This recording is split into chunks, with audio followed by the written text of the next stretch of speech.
नमस्कार मित्रांनो, मी Devlal Avchar wealth solution चॅनलवर आपलं सर्वांचं मनपूर्वक स्वागत करतो.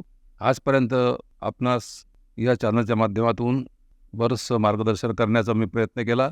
आज आपण एक नवीन विषयाशी इंट्रोड्यूस करूया, सपोर्ट आणि resistance pullback and breakout strategy.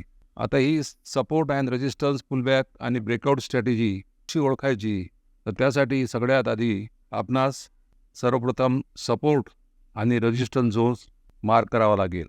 त्यामध्ये टाईम फ्रेमचा सुद्धा उपयोग करावा लागेल. टाईम फ्रेम हा 15 मिनटं किंवा 1 तास घ्यावा लागेल, कारण मोठ्या टाईम फ्रेममध्ये काम केल्यास जास्त स्ट्रॉंग रिझल्ट मिळतात. आता मोठ्या टाईम फ्रेममध्ये स्विंग हाय आणि स्विंग लोज कसा ओळखायचा, तर जिथून प्राइस रिपीटेडली रिव्हर्स होते तर त्यालाच स्विंग हाय किंवा स्विंग लो असे म्हणतात. कारण अशा ठिकाणी आपल्याला व्हॅलिड आणि ॲक्युरेट सपोर्ट आणि रेजिस्टन्स लेवल्स मिळतात.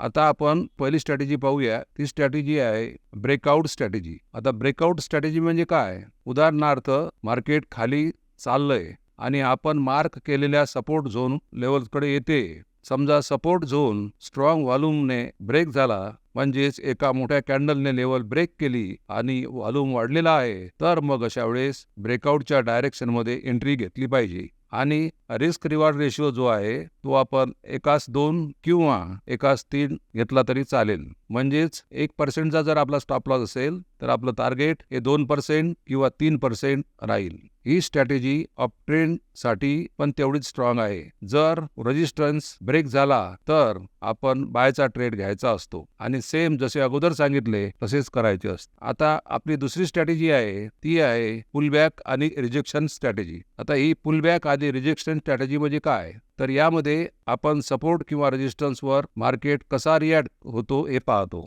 आणि त्याचं उदाहरण जर घ्यायचं झालं तर आपण मार्क केलेल्या रेजिस्टन्सवर पोहोचला तर अशा वेळेस स्ट्रॉंग रिव्हर्सल कॅन्डल तयार झाली, जसे की शूटिंग स्टार किंवा बेअरिश एंगल्फिंग किंवा हॅमर असे तयार झाले, तर मग त्या लेवलवरून ट्रेंडच्या रिव्हर्स डायरेक्शनमध्ये ट्रेड घ्यायचा आपण विचार करतो किंवा विचार करायचा. आणि वर जो हाय बनवला आहे त्याचा स्टॉप लॉस मार्क करून त्याच्या वर थोडा लावायचा आणि टार्गेट आपल्या रिस्क रिवॉर्ड हिशोबानं 1-2 किंवा 1-3 अशा प्रकारे ठेवायचं. यामुळे आपल्याला फॉल्स ब्रेकआउट पासून प्रोटेक्शन सुद्धा मिळते आणि रिस्क आपली लिमिटेड राहते आणि रिवॉर्ड जास्त राहतो. हे झालं आपल्या 2 स्ट्रॅटेजी बद्दल. आता पाहूया आपण स्ट्रॅटेजीज च्या संबंधित काही टिप्स. तर या स्ट्रॅटेजीमध्ये काही महत्त्वाच्या गोष्टी लक्षात ठेवायच्या असतात. त्या आहेत की हाय व्हॉल्यूम ब्रेकआउटवर कन्फर्मेशन पाहणं. जर हाय व्हॉल्यूम सोबत ब्रेकआउट झाला असेल आणि तो कन्फर्मेशन जर झाला असेल तर तिथं ट्रेड घेऊ शकतो.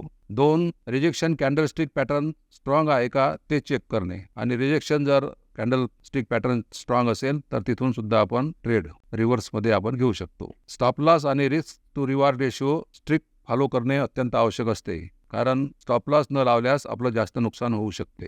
त्यामुळे नेहमी स्टॉप लॉस लावूनच काम करायला पाहिजे.